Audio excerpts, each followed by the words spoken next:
हमारा कहना है कि वहाँ पर पुलिस ने कोई बर्बरता नहीं की है और सबके मैं कहता हूँ देहाती जुमला है कि बांस के कोठी में बांस ही फूटता है। कि हम पर कोई रिवॉल्वर लहराए तो हम छोड़ दें उसको कैसे? तो पुलिस मारा जाए तो बहुत अच्छा, लेकिन अगर कोई आदमी मारा जाए या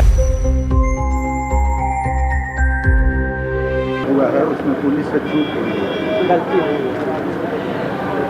देखिए, आप लोगों को ले जाना चाहते हैं अरवल गोली कांड में। अरवल गोली कांड में 21 आदमी मारे गए थे। आज जिस प्रकार से हो रहा है कि पुलिस की चूक है, उस समय भी यही हो रहा था कि पुलिस बहुत धांधली किया है। यानी जेल से राष्ट्रपति थे, वो आ रहे थे। हो सकता था कि बिहार की सरकार, तत्कालीन सरकार विदेशी द्विवेदी की सरकार ख़त्म हो जाती। हम उस समय रेवेन्यू मिनिस्टर थे, राज्य मंत्री दिलकेश्वर बाबू मंत्री थे, कोई दूसरे विभाग के, उनको कहा गया था जाने के लिए।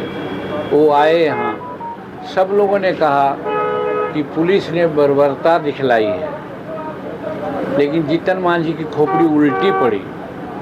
वो वहाँ गया, जांच किया तो लगा कि एक शेड्यूल कास्ट के पदाधिकारी जो एडीएम रैंक का था, उसके घर के सामने 3 फीट पर दीवार दी जा रही थी। उस दीवार को पुलिस प्रशासन ने तोड़ने का काम किया।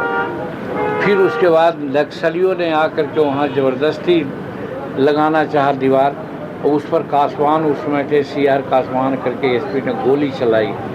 21 आदमी मारे गए। सब लोग यही कहा कि पुलिस फायरिंग बहुत ख़राब है, गलत हुआ।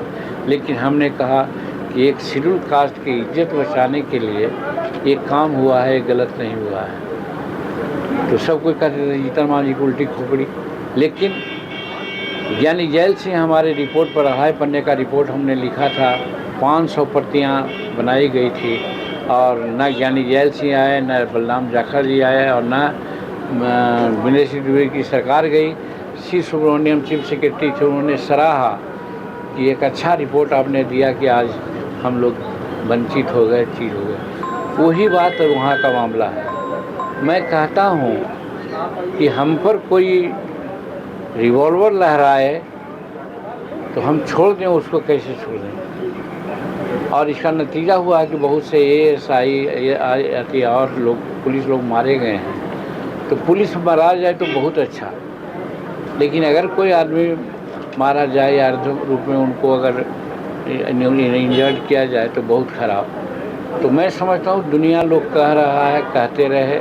हमारा कहना है कि वहाँ पर पुलिस ने कोई बर्बरता नहीं की है, और सबसे बड़ी बात यह है कि सम्राट चौधरी जो मुख्यमंत्री बिहार के हैं, उन्होंने न्यायिक जांच गठित कर दिया है। अब इसके बाद किसी को कहने का क्या उचित है? मैं समझता हूँ कि आपको भी ये प्रश्न नहीं करना चाहिए था। सर, निशांत कुमार अनुभवी लीडर हैं, क्या भविष्य है उनका? देखिए, मैं कहता हूँ देहाती जुमला है कि बांस के कोठी में बांस ही फूटता है। समझते हैं ना? तो नीतीश कुमार जो 20 साल लेखा का चीफ मिनिस्टर रहे, उनका बेटा रहे, उनके संसर्ग में रहे निशांत जी, तो भले दूर रहे, अपने पिताजी के कहने पर राजनीति में नहीं ये थे, लेकिन अब जब उनके पिताजी दिल्ली चले गए हैं, अब राजनीति में यहाँ आ रहे हैं, तो मैं समझता हूँ कि उनकी परिपक्वता पर कोई संदेह नहीं होनी चाहिए। आज नहीं तो कल वो सचमुच साबित कर देंगे कि भरत पिता के भरत पुत्र हैं।